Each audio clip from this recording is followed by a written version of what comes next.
You're listening to the Joy Tax Podcast, a conversation series for parents and caregivers raising a child or teen with complex chronic conditions. The normal parenting wisdom doesn't fit the situations we are living through. This is a forum to share, affirm, and learn from each other. It's also a window for allies to listen in and gain deeper insight into the world we inhabit.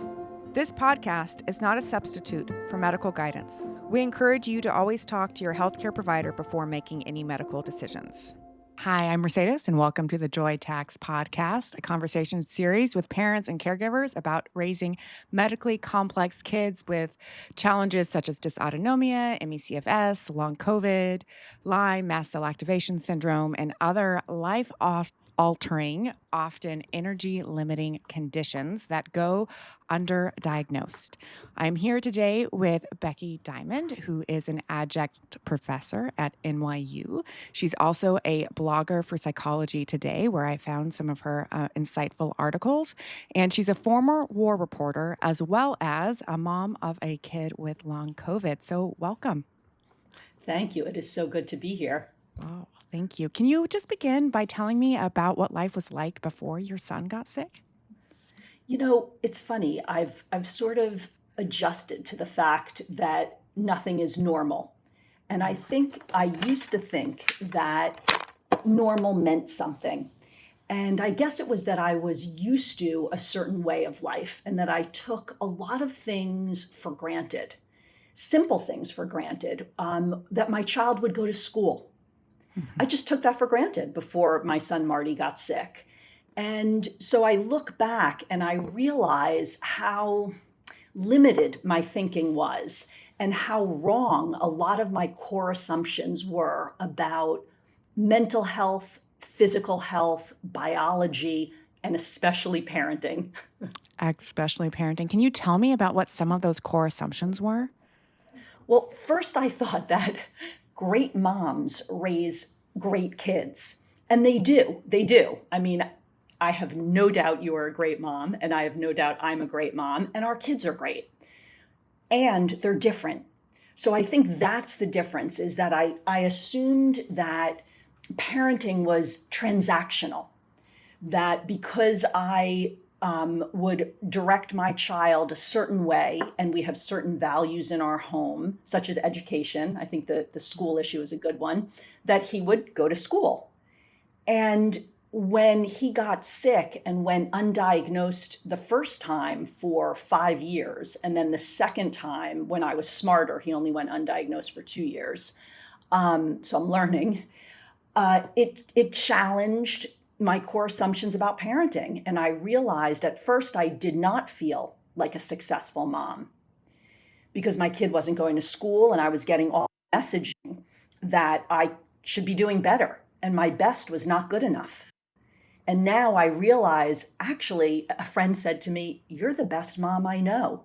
And you know what I said to her? You should speak to the moms on the Facebook groups with kids who have long COVID, chronic fatigue syndrome, dysautonomy, all of these chronic Lyme, because they are the best moms I've ever met, because we all stand by our kids. We have to. You said so many things right there that caught my mind. First, you said 2 diagnoses. So tell me about that. So the first one, they're all really interesting. I like to say about my son that he is never boring, not for a second.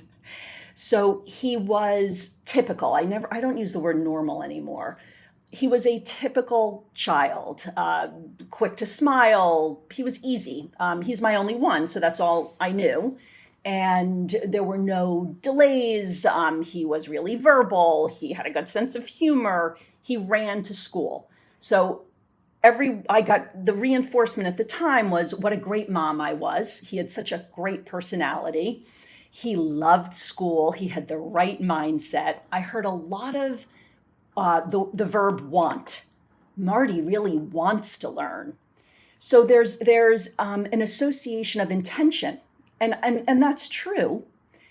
What I didn't realize was the body has to give the brain the ability to access the feeling of want. But no one explained that to me. So he stopped wanting when he was about 4. he changed. He was a very active child, rode his bike, skied, swims, and he would wake up exhausted. And he kept saying, first thing in the morning, I'm so tired. Come on, mind over matter. Let's go. I mean, this is where maybe war reporting comes in. Mm-hmm. It's like, you got this. We got this. Fatigue, that's surrender. You can't surrender to fatigue. You push through. That's what we do in this family. And man, did he educate me. And that was the start. So his personality changed over 5 years. He went from fully functional to, I would say, totally disabled. The doctors, the teachers, the so-called mental health experts kept telling me it was school refusal. And I believed them. I mean, it was reinforced everywhere I went for information, as moms were really vulnerable. We're really, really exposed. We want to help our kids, we advocate for them, and we seek information. And when the gap of not knowing is filled with misinformation, and we don't know it, I would say it's a dangerous place. And so my son... Can I pause you there? What Yeah. makes it dangerous? I think that's something that would be really helpful for educators and principals and doctors to know. Words are really powerful. They're really powerful. And they claim a narrative in a way. And in general, I think people are wired to embrace words they hear and to listen to experts who perhaps are right 90% of the time, or maybe they're only right 50% of the time. But because they come with some gravitas, we are trained to listen to them. And I think some of that is healthy and good. Some of it is limiting, and I would say dangerous, because in our case, I knew something was really wrong with my son's system. It didn't make sense to me that a kid goes from fully functional to totally disabled, can't go to school, quit all sports. He stopped growing. I kept saying to the doctor, why did my son shrink? But they kept reinforcing behavior, CBT. We tried Ritalin, Zoloft, and none of it, not only did it not work, he got worse. And this is where the danger, I think, comes in, because the doctors, and it wasn't just one of them. I mean, he did 2 neuropsych evaluations, a sleep doctor, school psychologist, teachers, and they all reinforced the same message. Wow. My parenting stinks, which, by the way, Mercedes, maybe it does stink, but that was not why my kid was not getting to school. So are we still at the first diagnosis? Yes. Oh my goodness. So the first turned out to be celiac disease, which for him, for me, I was like, wait a minute, isn't that a gut problem? And he didn't present with typical gut issues. He presented with psychiatric symptoms.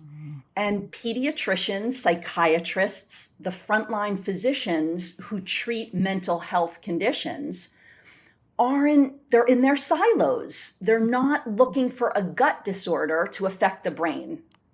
Absolutely. So that was my first taste of mental health being physical, if that makes sense. That totally makes sense. Do you think that underlying diagnoses and maybe body persuasion towards inflammation, do you think that maybe laid the groundwork for him to have a greater impact of COVID? I know it did. Yeah. I know it did.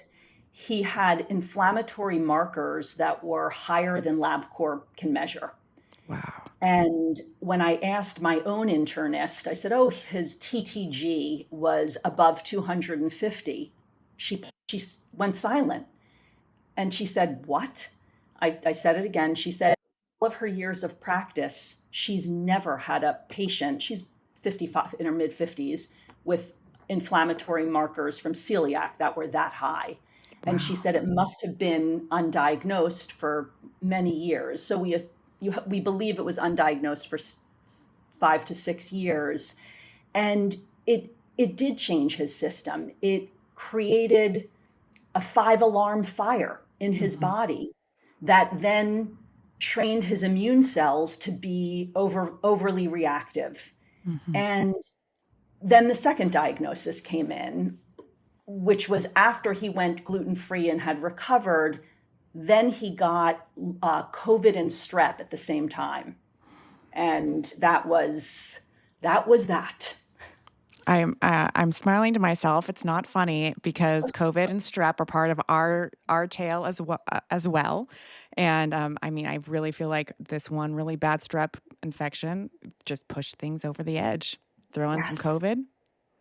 right. It's not a good cocktail. You're It is right. not a good cocktail. And, for us, I hear a lot of parents, or I see a lot in the online forums where one day their child was one way and then they got COVID and then all of a sudden everything changed. For us, it was a slower burn. It was either a slower burn or I'm a bad mom and I just didn't notice, which is entirely possible.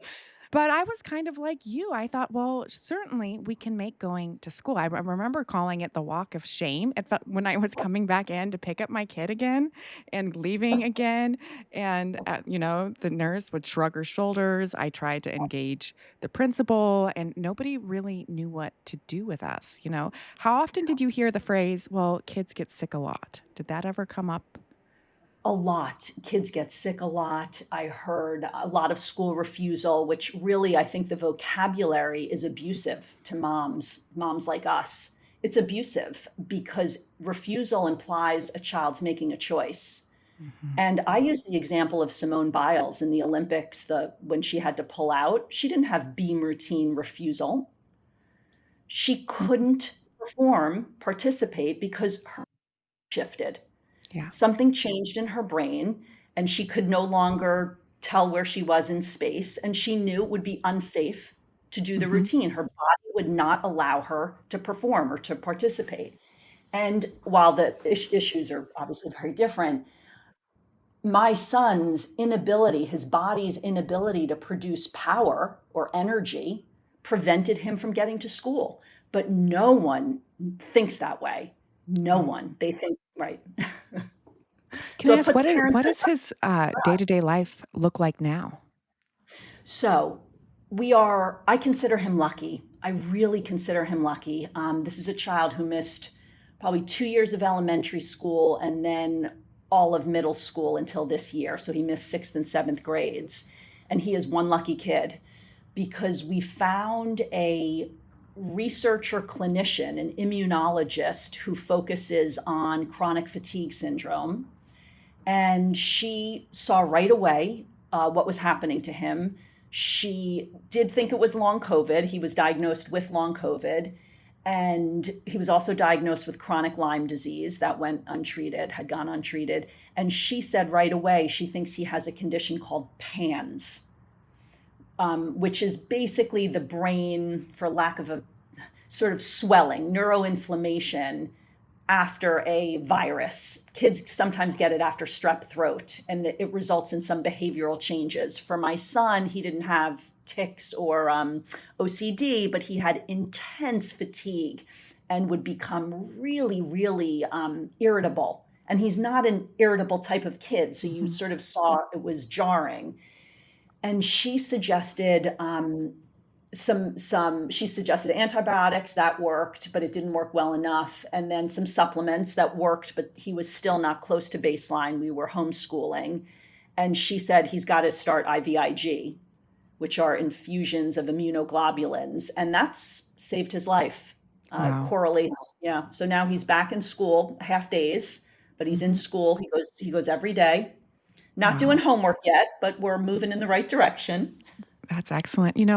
I'm so struck. You said, my son missed 2 years of elementary school, all of middle school, but he's so lucky. We live in a world where these long term chronic absenteeism, it's a given, right?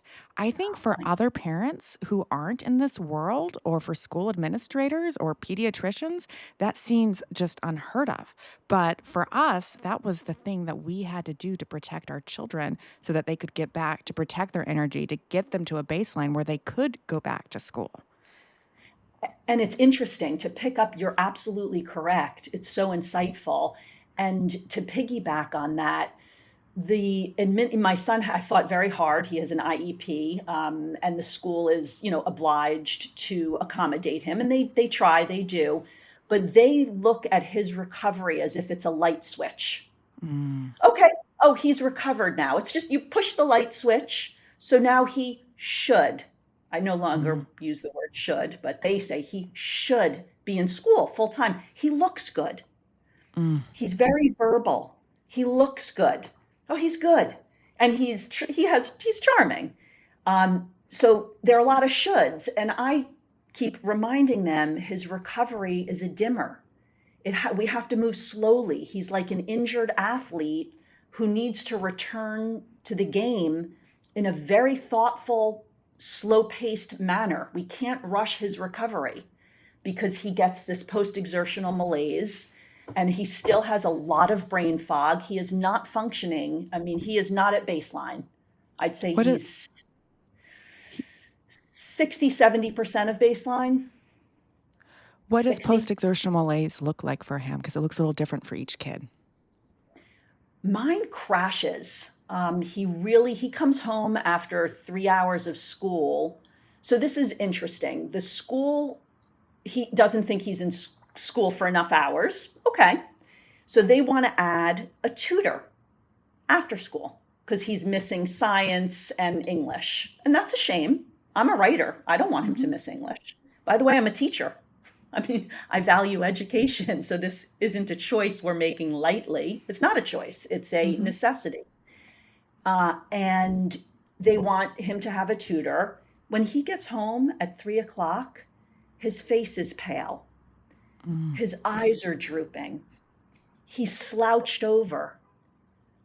He cannot work with a tutor. He Mm-hmm. needs to rest. And sometimes that resting is unfortunately with a device in his hand. He's in bed under the covers with a device in his hand.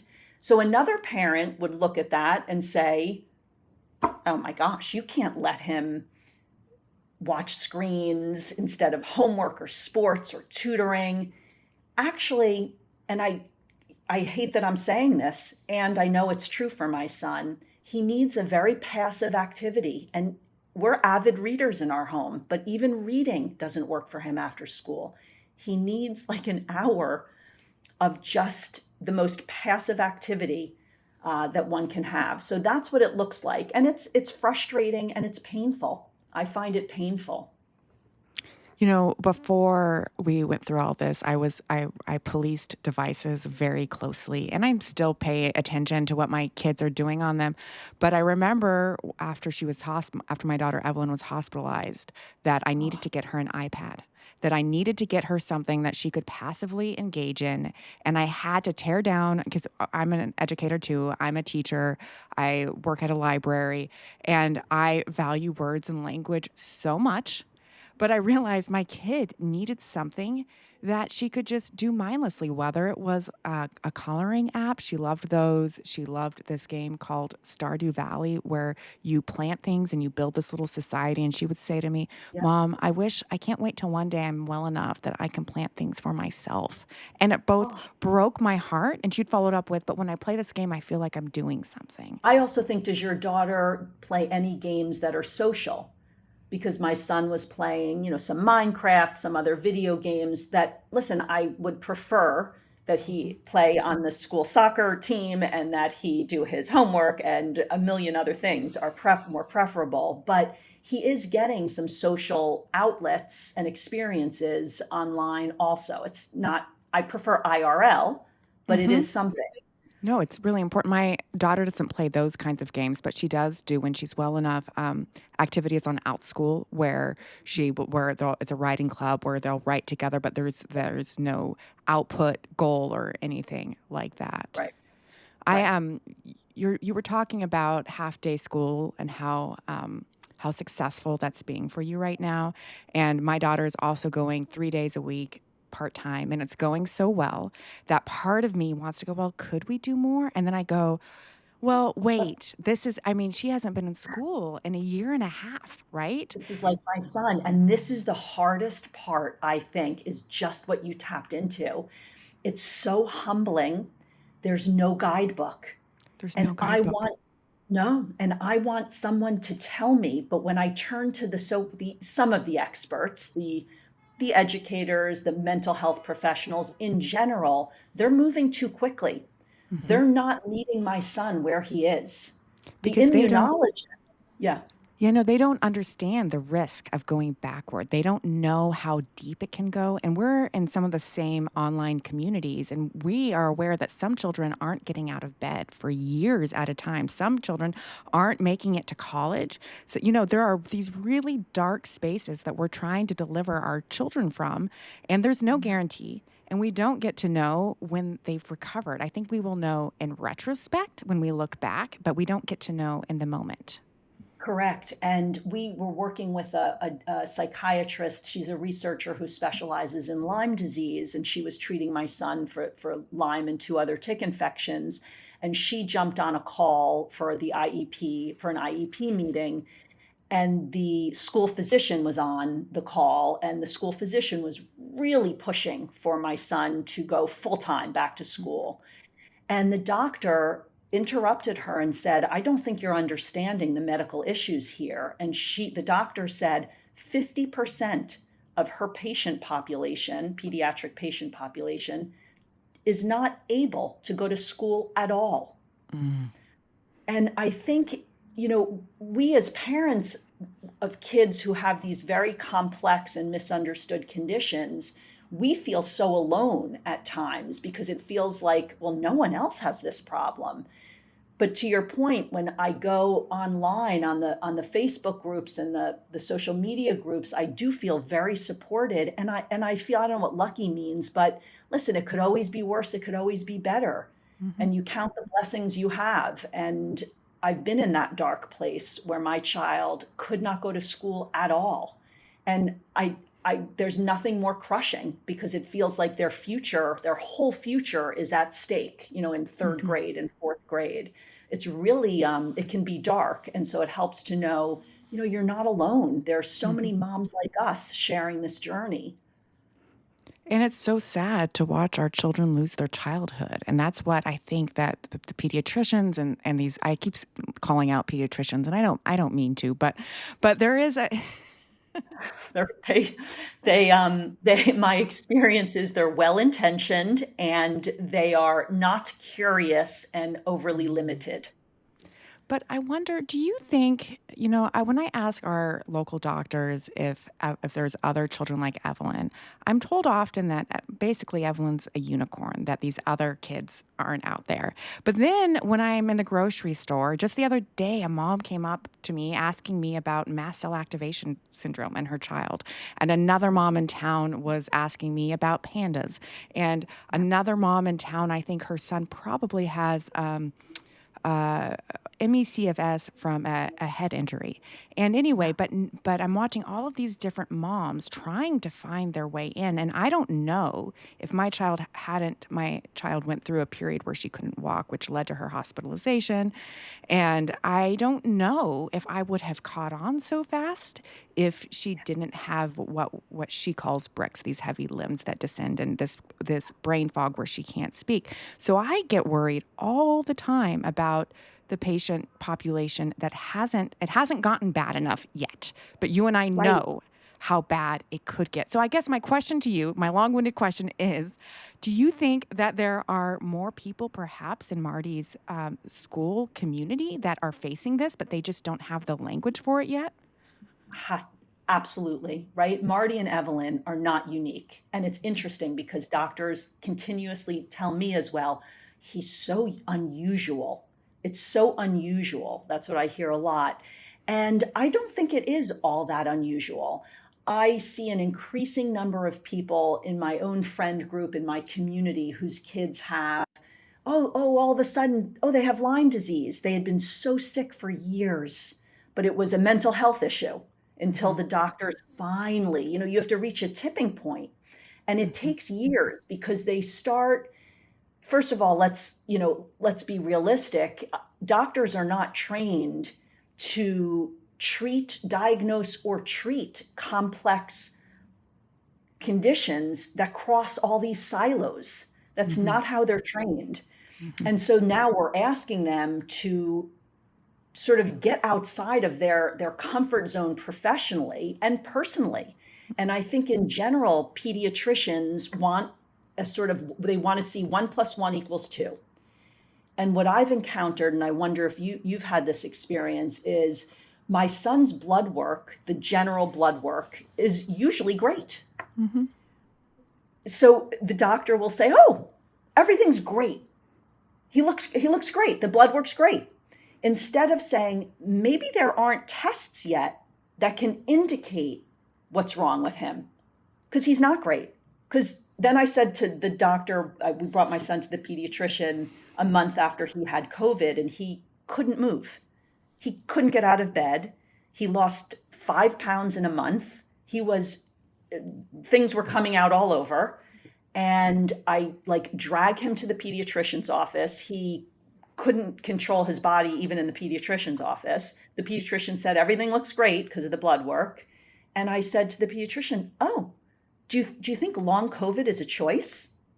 Could he be choosing these symptoms?"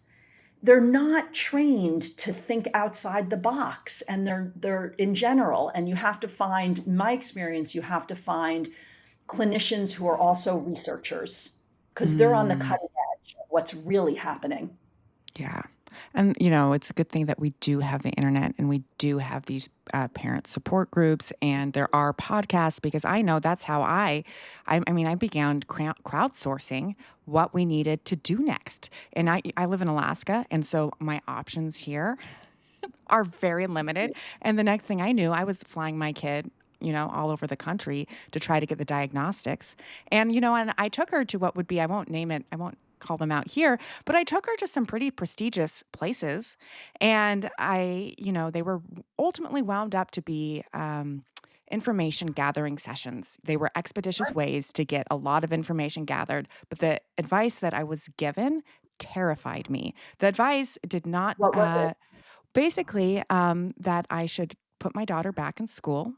I should have her go through like a neural retraining program, Yep. but there was no real recognition of the dangers of PIM.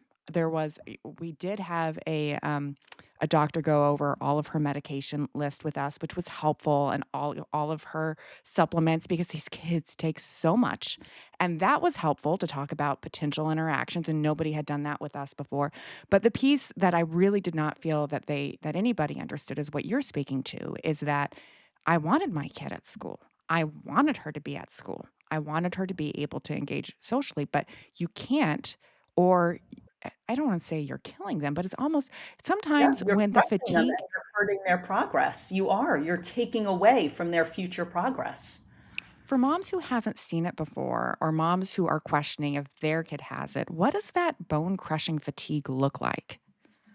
So I would say you know it when you see it. It's like I was a reporter and I covered politics, a presidential race for NBC News, and it was John Kerry in 2004, and all he was running against Howard Dean for the Democratic nomination, and all of a sudden in like December, the crowd started to surge for John Kerry, Mhm, and I looked at a colleague and I was like, I think this is momentum.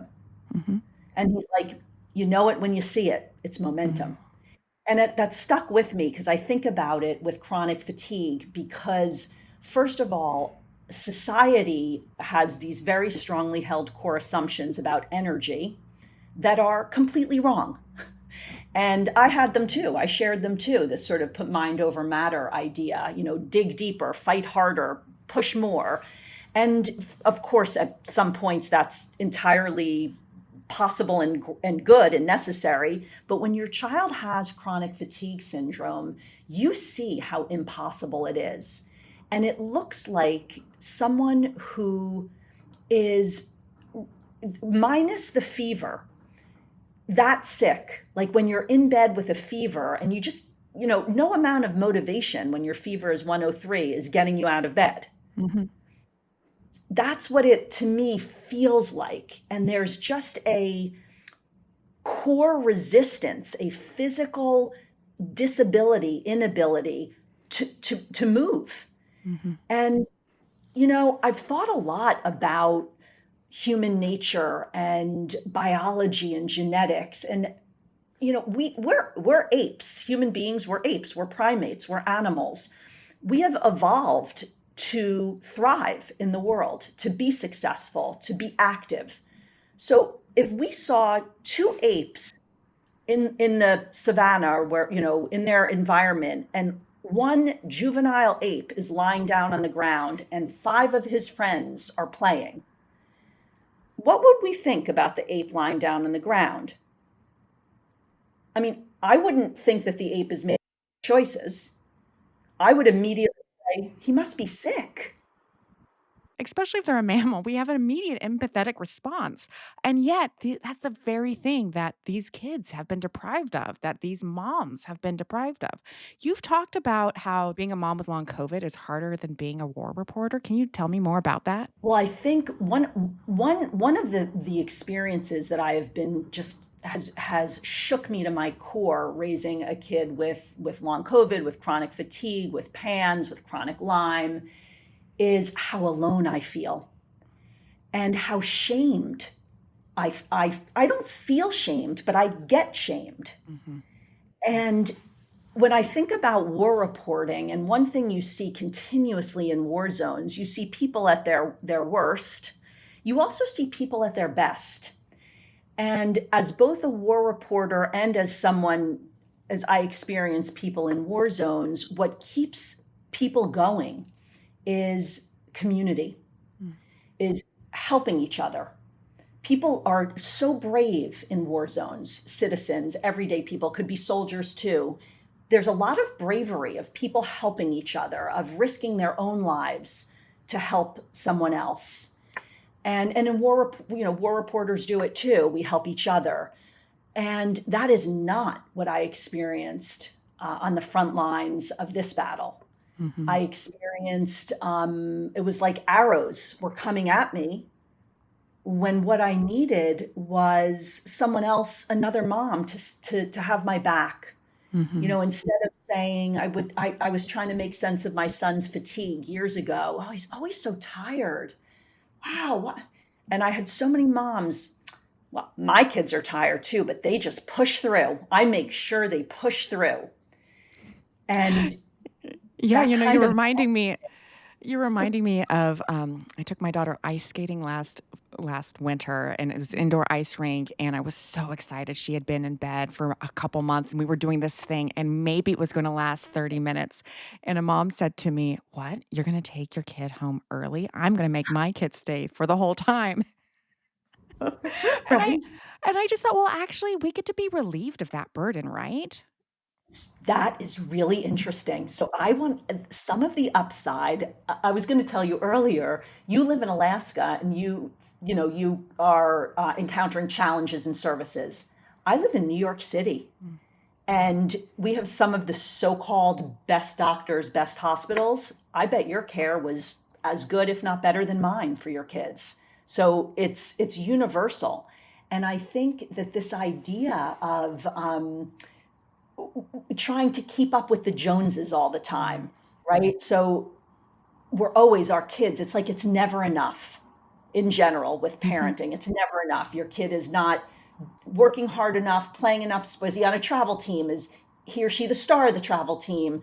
Are they getting A's? Are they in APs? Are they going to elite this or that? And I was joking with my husband and I said, you know what? I actually really like that I've been thrown off the path, Yeah. and it gives you a chance to find your own path. And that path can be really beautiful. It's just different. Mhm. It's totally different. And, I think, one of the big differences, and I don't know because I've never lived in New York City, between New York City and small town Alaska, is that I'm gonna run into the doctors in the grocery store, right? So when I pushed back with one of the hospitalists when my daughter was in the hospital, I was a little scared, right? Because there could be a long-term impact from that. I could be judged, and I'm in a small town, but I think it actually flipped. Even the doctors that I was frustrated with, I came to a place where I don't think anybody wished us or my daughter harm, and I had to Yeah. accept what they didn't know.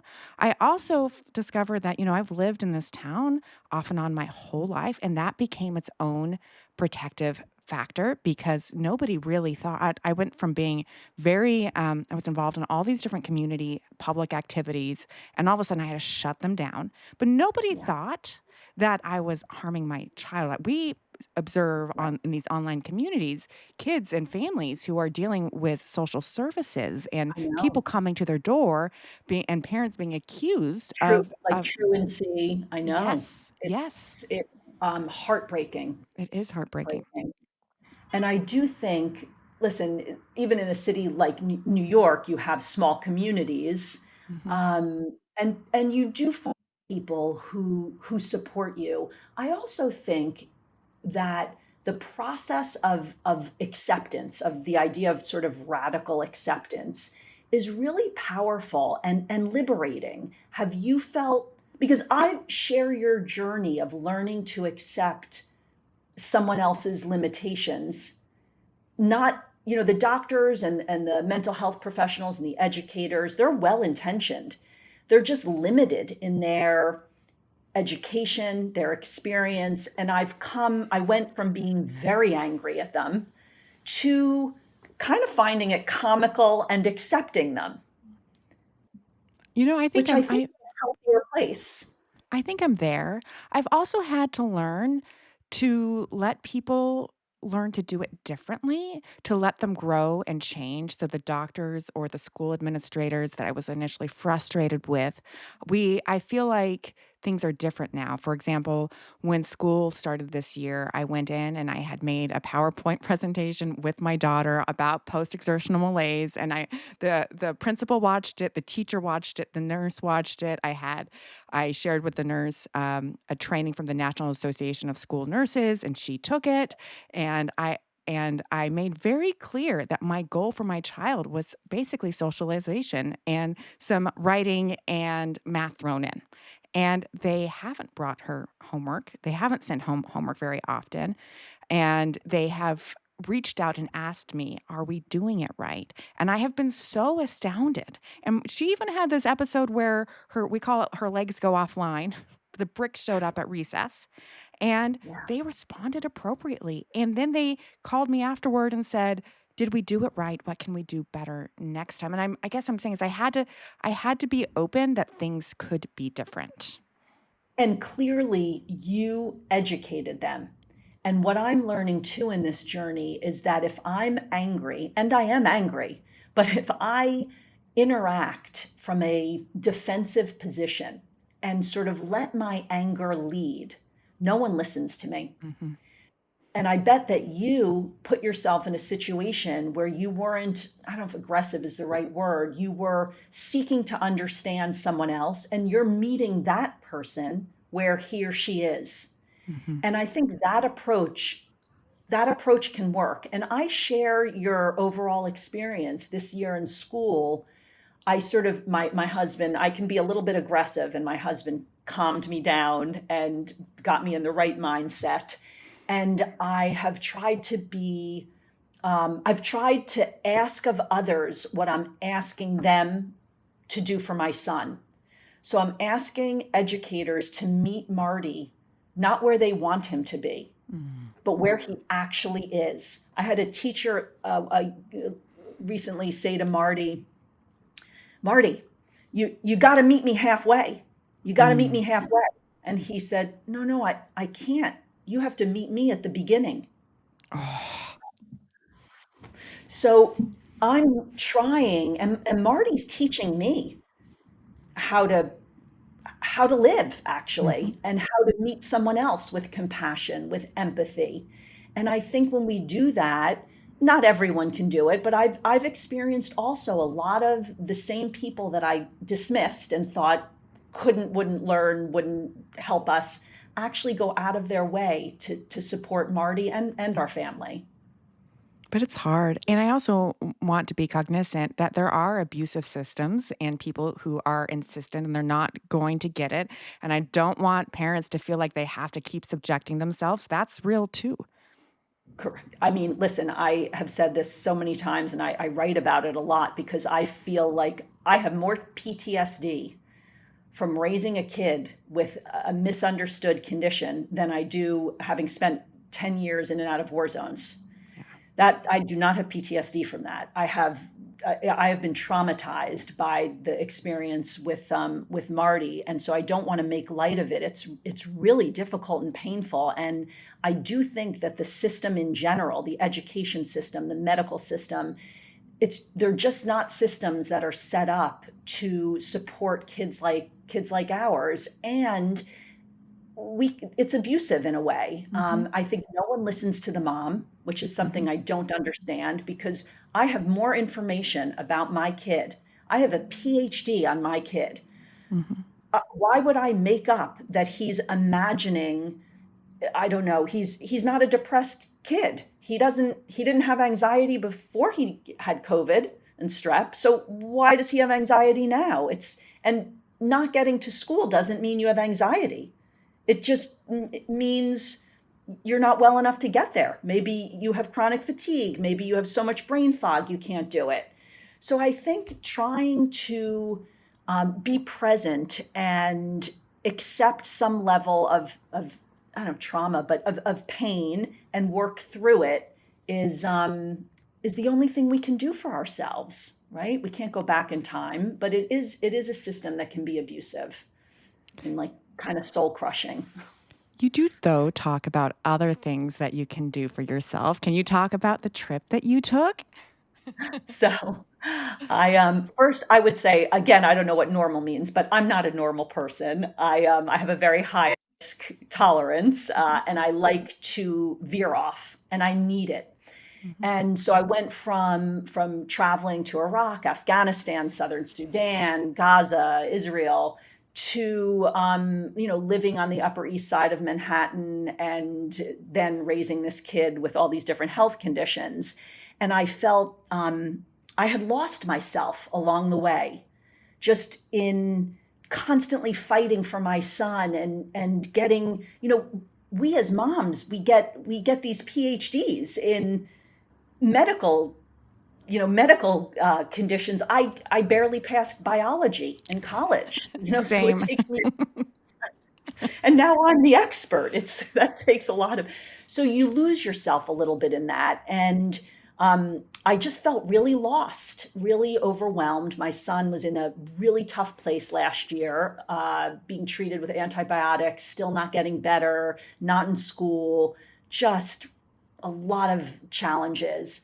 And a former student, I got an email from a former student, I teach journalism, and he invited me to his wedding in Pakistan. And my husband immediately was like, well, you're not going to go.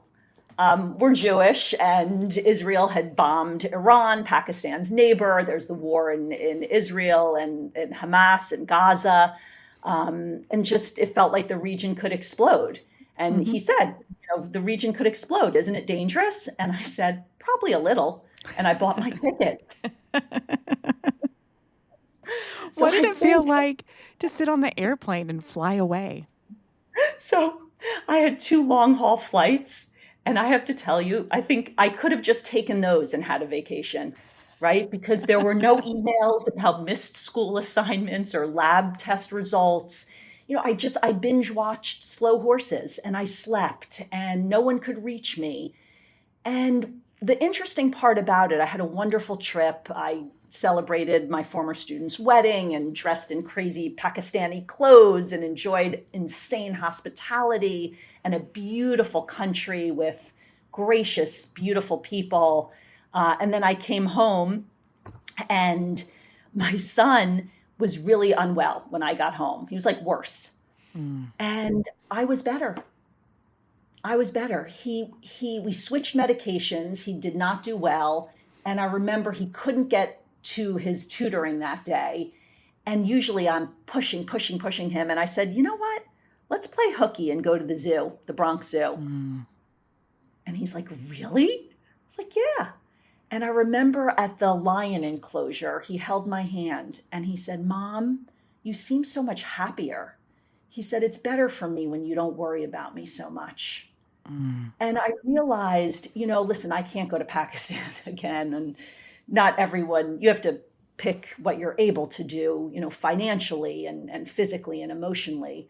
But the importance of breaking a routine and giving yourself some agency, some control is really powerful. And I think it helps us as caregivers be in a position where we have more to give. Hmm. You also talk about awe and how helpful that was to locate that again in yourself. I think it you have to be it depends who you are. I'm not someone who enjoys beach vacations. I just don't. I mean, I'm my happiest in Lahore, Pakistan, interacting with people who live in places that are unfamiliar, where we pray to different gods, we don't look alike. I love to feel out of place. I love it. And I think that's when I'm awestruck, because for Mm. me, you feel how similar you are. Really, the universal themes of parenting, of love, of friendship, of community. It doesn't matter. They transcend religious lines, racial lines, all of that. And so I think when you're putting yourself in a position where you feel that level of awe, whether Mhm. it's natural beauty, maybe on a beach, maybe in the mountains, maybe with a girls' trip somewhere, it really, like, it quiets the stress in your body and you forget about your to-do list, Yeah. right? It's like time expands and you can feel very present. And I think for us, I'm sure you've been burned out on this journey, right? With Yeah. kids, like you have nothing left to give. It's like you're the giving tree that gets cut down, you've nothing left. And so experiencing some level of awe has a powerful psychological effect. And what you also said about coming back and feeling more, I don't know, secure in yourself or just a steadiness in yourself.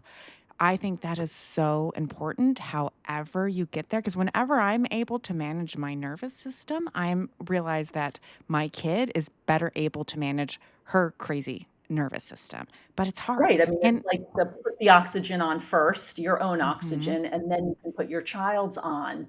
I think it's so important. But we don't, as moms, we're not, that's not how we're taught to be moms. We're No. taught to be, quote, selfless. Mhm. And we can get lost in that, and it's not good for anyone. I think we have to sort of take a stand for ourselves, even if it's just a walk outside for 5 minutes or a call with a girlfriend. In some way, connecting with someone else can be Mhm. really, really helpful. And if you can afford it, and I know that it's so there are already so many financial obligations with this, but because of our location, we have had to travel, and I have learned how to make the best out of the travel to make it fun for my kid. And I think the first year that we went all over the place, she said, Mom, this was a really hard year, but it had so many happy moments. And I have these happy moments of her at the zoo, at these places I never would have gone to except for her. And also, I mean, we are a beach family. Alaska, it's easier to get to Hawaii than just about any other place. Yeah. It's a one-stop flight. And so, and we have family connections there. And I remember saying to my husband, if she's going to be sick, I'd rather just lay in the grass and be warm than, make it through another long winter here. And I think that teaches you how to show up in life, Yeah, right? I think my son has taught me how to squeeze happiness out of moments that everybody else takes for granted. absolutely. And there's something, at times, as painful as it is, it's also really beautiful in that way. And I think I've definitely become a more compassionate human being, a more grateful person. And I think I've become happier, actually. Mhm. And I think this experience is actually we were already good mothers. I know that. But I think this has made me a better mother in some ways, a more content mother. And I'm not, I have those moments at 2 a.m. where I'm scrolling on my phone to figure out what the next move is. But in terms of how the day shows up, if I get to be in my car with my two kids and it's just a normal day, I think that's the greatest thing in the world. Isn't it? I I mean, I know. am filled with gratitude that you can experience it. When I experience it, I'm filled with gratitude. And we took a really big trip a year ago, a huge trip. We went to Japan, Mm. and we took Marty. He really wanted to go, and so we did it. And as we were planning out the trip, I made sure with my husband, if we were going just the two of us, we would probably see five things in a day. Mhm. We'd start in the morning nonstop, and we did one thing a day. Mm. And people might say, how could you fly to Japan from New York City and just do one thing a day? But that one thing we did, we enjoyed so much. Yeah. And then we would just rest. We took long rests. We would sit in a park for a long time. And we treasured that trip. It's a Mhm. different trip, but I Mhm. think it puts you in a position to grasp all the happiness you can and feel Mhm. overwhelmed with joy when you Yeah. experience it. Yeah. You're right. I do tap into joy easier now than probably I ever have in my life. What advice would you give new parents who are just starting this journey with their kids? I feel like I wish someone would have told me to listen to my voice, and not just listen to it, act on it, and don't stop. That it don't take no for an answer. If a Mhm. diagnosis doesn't feel right to you as the mom, it's not right. Mhm. And just because the doctor or some expert tells you that they know and you don't know, that doesn't make them right. I mean, Mhm. maybe they are, but maybe they're not. And Mhm. I wish that I had more confidence, I guess, in myself in the earlier years of starting down this road, because I coulda, woulda, shoulda, but I wish that I had been able to identify earlier on my son's first condition, because I think if I had been able to do that, his subsequent conditions might not have happened or would have been less severe. But listen, I also have to give myself grace and accept that I did the best I could. And sometimes our best isn't good enough. And I sort of live with that while also, understanding that it was the best I could do. But I think fight for yourself, fight for your kid, and don't always listen to authority. Push back in a respectful way, but push back. Yeah, when we were first going through this and my daughter's doctor file kept getting thicker and thicker, and I don't know why they still had physical files, but I remember seeing it and thinking, "Oh my gosh, nobody's gonna take us seriously." And they weren't. And so I started bringing my husband to the doctor's appointments, and he said, "Why? You always do this." And I said, "Because they're going to take us more seriously if you show up." So I guess that's another strategy is if what you're doing isn't working, even if you shouldn't have to, shift tactics. And I think that's so true. Good blood work, but you still don't feel good. I mean, I think every person across the country has had a moment where their blood work didn't reflect their interior experience.